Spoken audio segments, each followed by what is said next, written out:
Hola amigos, happy Fridays. We are here in Doha, Qatar. This is From the Field, half an hour show about the World Cup that's almost over. Let's start like we always do with the headlines.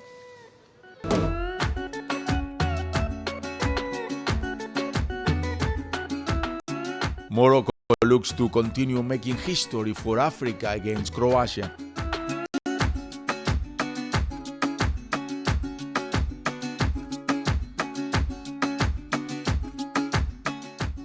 Argentina seeks to stop the 20-year drought of no World Cup trophies for America. France seeks to repeat what they did in Russia.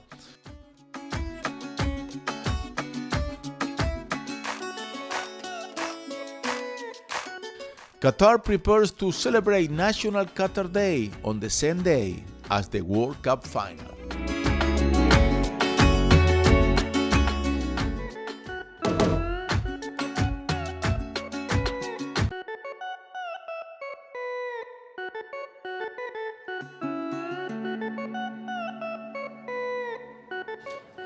Today was a day with no matches. Tomorrow there is going to be the one for the third and fourth place, and Sunday the big final.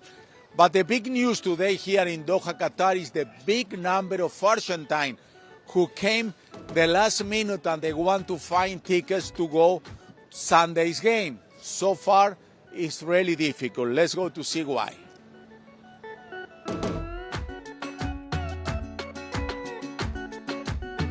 Another day with no matches in Qatar 2022, but with a lot of emotions.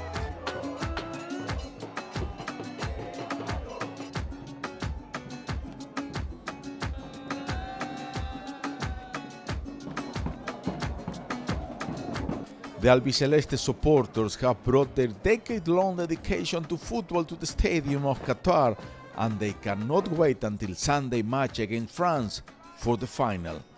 Some of them complained that they came all the way from Argentina and the resale for tickets to the final could cost more than $2,000.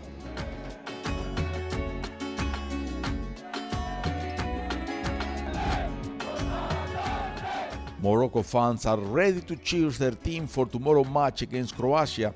A third place for an African team would be historical, and they want to witness in person.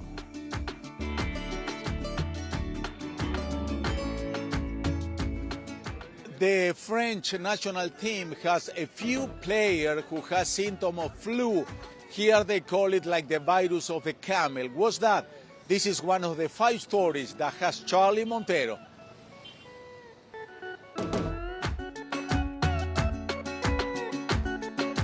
Fernando Santos has stepped down as Portugal head coach 5 days after Qatar 2022 World Cup quarterfinal elimination. Flu strikes the French national team. Kingsley Coman is also affected by a virus that has infected several French national team players ahead of the World Cup final against Argentina. Simon Marciniak will be the referee for the World Cup final between Argentina and France. He has already officiated Argentina in their match against Australia and France in their match against Denmark. Puerto Rican artist Ozuna will be at the closing ceremony of the FIFA World Cup. Moroccan player Amrabat has great stats of the World Cup and is considered one of the best midfielders of the tournament. He is the player with most recoveries with 51, most distance covered at Qatar 22 with 70 kilometers, and the player with most passes completed at 224.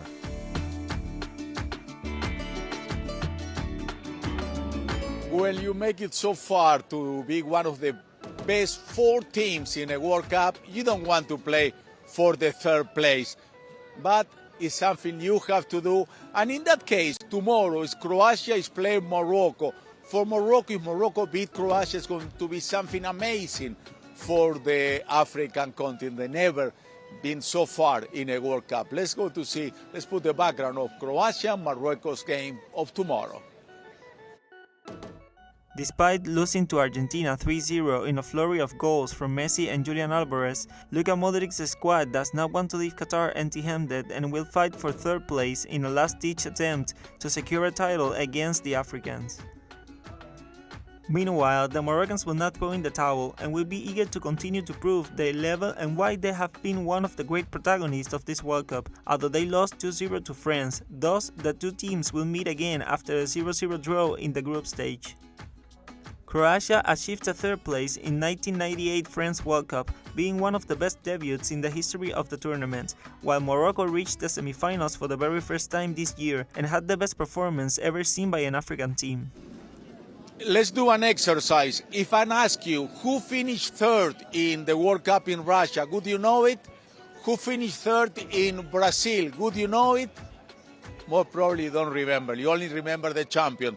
But let's go to do like a refresh your memory and see the teams that finish on third place the most times in a World Cup. The team that has been more time the third place in the FIFA World Cup is Germany. They have won this game in 4 occasions. The German constancy in World Cup has been a mark through the years. In 1934, they beat Austria 2-2 after losing 3-1 against Czechoslovakia in the semifinals. In 1970, they lost to Italy 4-3 but won the third place game 1-0 to Uruguay. In that year, they used the name of West Germany. In 2006, when they host the FIFA World Cup, lost against Italy in the semifinals 2-0, and later they won 3-1 to Portugal in the consolation match. 4 years later, the history was the same. They were defeated by Spain 1-0 and won again to Uruguay in the madness game 3-2 that ended with a free kick from Diego Forlán that impacted in the traverse.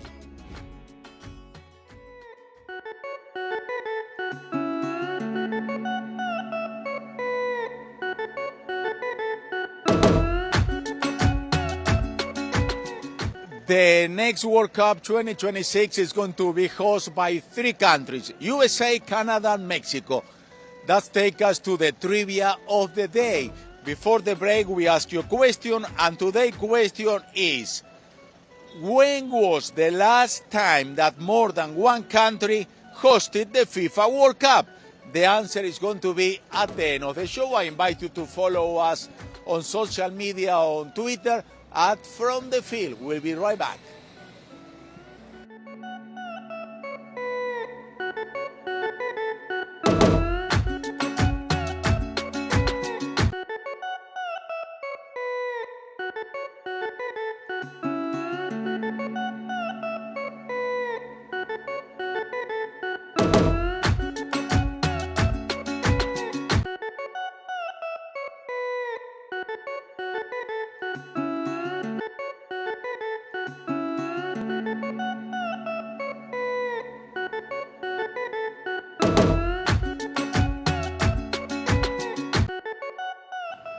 This is Carlos Montero from the field. Thank you for being with us.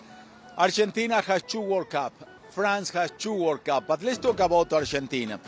The first one was in 1978. The second was in 1986. That was a great World Cup. It was in Mexico. Argentina played Germany. But before, in the quarterfinal, Argentina played England. And that was a few years after the Falkland War. Diego Armando Maradona was the captain of that team, and he was really ready to beat the game. Remember that? Let's go to see about the highlight of that fantastic historic game. That match had it all, the playfulness and the genius. It was in a World Cup no less than against England, barely 4 years after the painful Malvinas War. The feat was conceived in the intimacy of Club America's training camp. That is when we began to understand that it was a moral obligation for us to win the World Championship, especially beating England. When I heard the English Cups, I started to shout out to the boys in a fierce way. Those Cups can stop us. We are going to bring them down with Cups and everything. Come on, boys. Come on, we're going to win. Come on, we have got them. In the 51st minute, Diego was faster than Chilton and scored a goal known as the Hand of God, being one of the 2 that he scored and which are both remembered as the best goals of all time. Maradona had no doubt in acknowledging that the polemic goal had not been with his hand but with the hand of God. Despite the complaints of the English players, the referee validated the goal and Argentina hit first in the game. 4 minutes later, Maradona itself put on the 2-0 with a legendary goal known as the goal of the century to secure the 1986 FIFA World Cup. When I scored the goal with my hand, as my teammates knew me, they all came to greet me. I told them to come here, please. Shot goal, please. I beg you. Shot goal. In this World Cup, Qatar 2022, there were 3 teams representing CONCACAF: Canada, Mexico, and USA. Next World Cup, in 4 years, Canada, Mexico, and USA are going to be the hosts, so they are going to play in the World Cup for being the host country, but CONCACAF would have another 3 places to get inside. Let's put that into context. The FIFA World Cup, United States, Canada, and Mexico in 2026 will have 16 stadiums divided between these 3 countries. United States will be 11 stadiums for it, in Mexico 3, and Canada 2. This way, Mexico will be the first country to host 3 different editions of the World Cup: 1970, 1986, and 2026. However, as these selections will be hosters, their seat could be already set. For that reason, other countries in the area would have the chance to assist in a World Cup. It's still unknown whether the host will take places in the World Cup in the CONCACAF zone. If this happens, other teams will have a chance. For example, in Costa Rica, Canada, El Salvador, Honduras, and Jamaica, teams that had sporadic participation would have real possibilities of attending again. On the other hand, we have other Caribbean teams such as Curaçao, Haiti, Panama, Trinidad and Tobago, St. Kitts and Nevis, Antigua and Barbuda, Nicaragua, Dominican Republic, Puerto Rico, or even Cuba.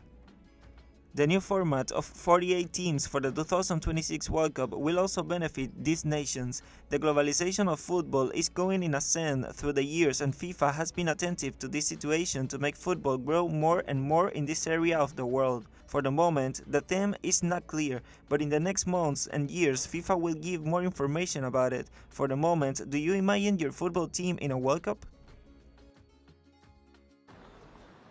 2 types of balls they were using Qatar 2022. One for the one they are going to play in the final and for the 3rd and 4th place, and one they play for the rest. But in the first World Cup in 1930, they used 2 balls in the final. Why? Because it was Argentina and Uruguay, and the 2 teams wanted to play with a ball made of leather of the country. One from Uruguay, the other one from Argentina. Sounds strange, but it's real. Look at the story. In those days, there were no official ball. The balls were made of leather and were blown up at full throttle. It was difficult to find 2 identical balls, and each team was used to playing with a certain type of ball, which was not very spherical. The final between Uruguay and Argentina sparked controversy because while the local used one type of ball, the albiceleste were used to playing with another. One of them, the Super T, was made up of 12 segments in the shape of the letter T, while the other had the same number of rectangular segments. When they could not agree, FIFA established that half a match would be played with one ball and the other half with the other. The first half was played with the Argentine ball, which eventually allowed the albiceleste to take 2-1 lead. But in the second half, Uruguay used their ball and managed to turn the result around to finally win 4-2 and become the first world champions. It will never be known if the victory of the Celeste had to do with the ball they used in the second half, or if it was the result of their physical and tactical superiority. This victory launched Uruguay to the top of the world. The South American team won its first stars and will repeat in another historical match, known as Maracanazo, in 1950 against Brazil in the mythical Maracanã Stadium.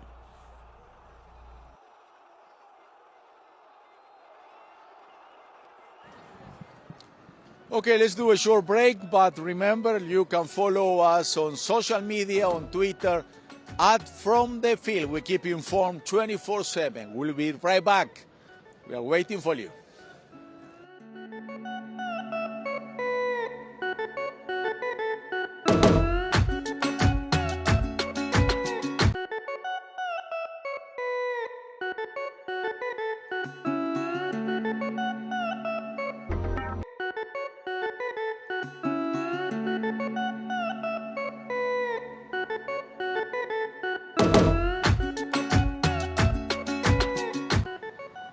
Thank you for being with us. This is From the Field. We are in Doha.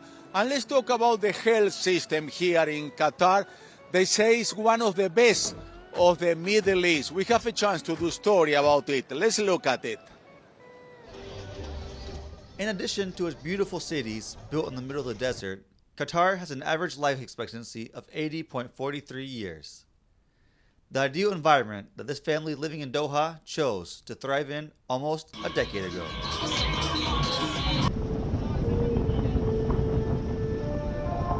Tuve aquí a mi hija también, me atendieron súper bien en el hospital, un hospital cubano que tienen aquí, y estaba como en casa, mejor. No me quería ir del hospital.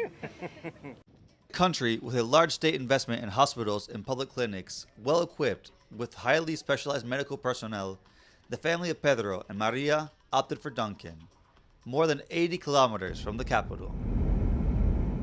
Here, the Cuban hospital, a joint project between the government of Qatar and Cuba, is designed so that communities in the west of the country have access to comprehensive medical care close to their homes without the need to travel to Doha.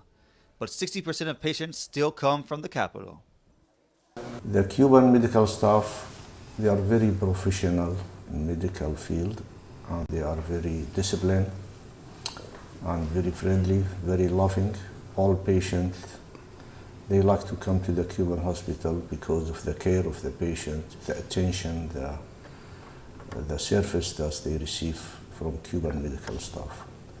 Opened in 2012, around 500 professionals from the island work in the hospital, including doctors, nurses, and technicians, after a mandatory training courses, from the basic levels to the most advanced. Food reaction? Can you eat all the food? Shrimp, fish, all the food? Okay. Alrededor de 10 cursos obligatorios que los compromete con el trabajo, se superan profesionalmente y al llegar a nuestro país, por supuesto que es una fortaleza para nuestro sistema de salud. They provide all medical and surgical services in more than 25 specialties, except for neurosurgery, nephrology, psychology, and psychiatry. And they also provide emergency services for children, adults, and general medicine. So they are very high educated, and the school is very, very strong in Cuba for medical school. So that's why the experience they have on the, they are professional.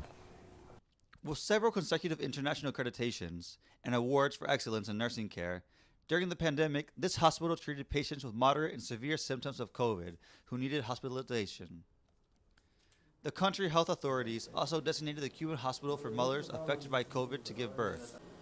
This helped Qatar to have among the lowest death rates for COVID-19 in the world. Al inicio es un poco difícil, pero en la medida que han ido pasando los años, ya van a ser 11 años de cooperación, les agrada de que el médico cubano se acerca, los toca, los examina, y eso para ellos es confortable y se sienten al final como en familia. Qatari citizens and residents can access public services through a government-issued health card, which can be applied for at any Hamad Medical Corporation Health Center or online.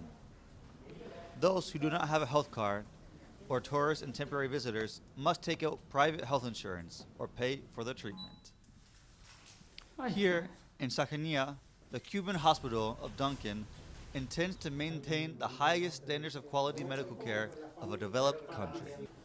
There is a big controversy in football. Should female football players make the same money of male football players?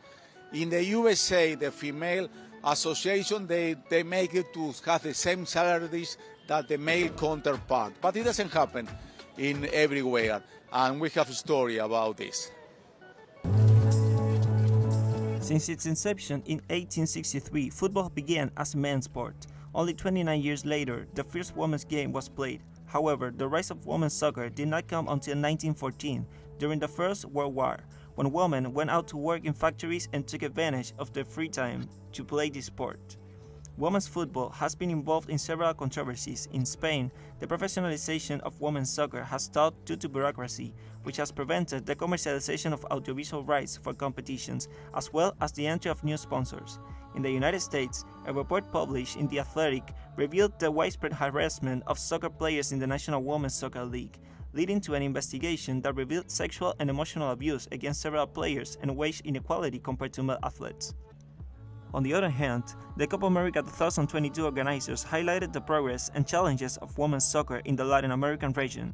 On the positive side, there was an increase in the number of fans interested in this modality who went to the stadiums and followed the players, the use of the image of some figures in marketing campaigns, the transmissions of the Cup through several channels, allowing greater reach of the event and in terms of salaries. Among the biggest problems are the censure of athletes who have taken critical stance against the mistreatment of women's teams by soccer leaders, and there are still concerns about professionalization in addition to the need to standardize minimum conditions for female players. Another topic in terms of gender equality is the possibility of mixed teams. In this way, there is no homogeneous regulation by FIFA with respect to mixed teams, but it delegates to the different federations the freedoms or restrictions at the time of being able to develop it in their competitions, and despite the contrast between one federation and another as to whether to allow it or not, due to the differences in physical abilities between men and women, it is something that should be analyzed particularly to ensure equal treatment.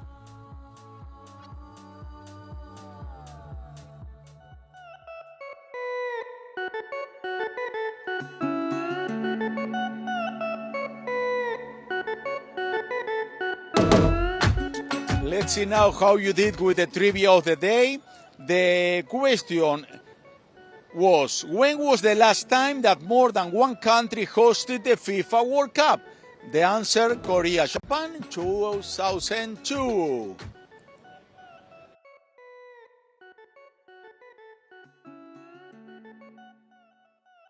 The last and first time the FIFA World Cup was hosted by more than one country was in 2002. South Korea and Japan organized the event that marked for the consecution of the 5 championships for Brazil. The South American team beat 2-0 to Germany with the brace of Ronaldo Nazario and became the first team that won 5 times the coveted trophy.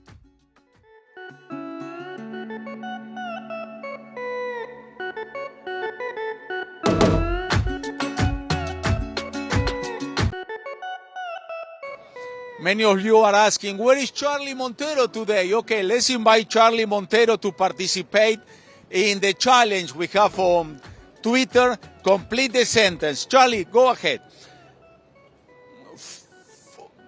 For third place, my heart goes out to... Yolanda says Morocco. De Collado says from Croatia. And Charlie Montero says... Morocco, for Africa. They came a long way. They made history this World Cup. I think everybody's heart has to go to Morocco. Okay, one more question, Charlie Montero. For the final, my heart goes out to... Argentina. Argentina has to win. It's going to be a tough game against Mbappe, but I think they can do it. There's a lot of good energy around here. Everybody wants Messi to get his first World Cup, so I think this is the year for him. Thank you very much, Charlie. Thank you very much, guys. Thank you for being with us. Tomorrow we have games again. See you all tomorrow. Hasta mañana, amigos.